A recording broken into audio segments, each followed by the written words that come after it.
Today, Israel warned its citizens to leave Egypt and Jordan immediately over fears they may be targeted as Israel prepares its ground invasion into Gaza. This morning, scores of Israeli tanks are lined up at the southern border. Overnight, Israel fired more rockets at Hamas targets in Gaza. Roxana Saberi is in Tel Aviv. Roxana, good morning.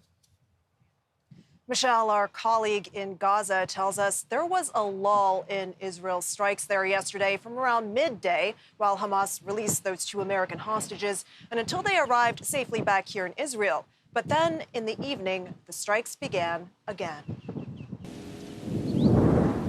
Resuming its bombardment of Gaza, Israel's military says it hit more than 100 Hamas targets overnight.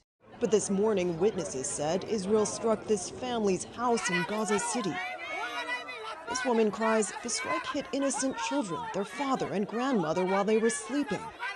And what has the world done? They're just watching. Hamas's health ministry says more than 4,000 Gazans have been killed so far and over 13,000 injured.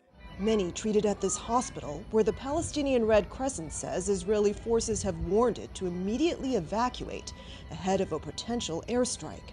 The IDF denies it issued the order.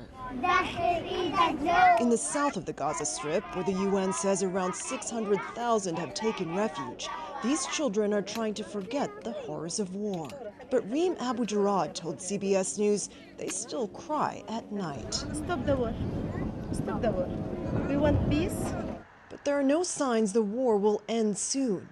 Israeli tanks and troops continue to build up this morning along Israel's border with Gaza, poised for a ground invasion, one that Israel's defense minister warns could take months.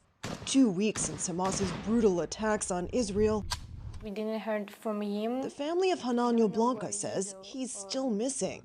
His car left behind at a music festival, his friends among the estimated 260 people slaughtered there by Hamas.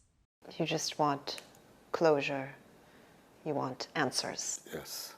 The unknown is horrible. If he's dead or if he's alive, it's terrible.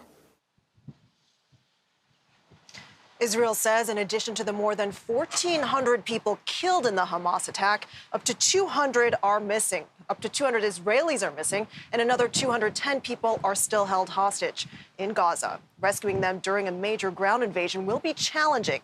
This morning, an Israeli-American woman who lives here in Tel Aviv and says 3 of her relatives are among the captured told us, "We need to keep the pressure on to get the rest of the hostages home," adding, "We cannot take our foot off the gas." Michelle? Certainly cannot. Roxana, thank you.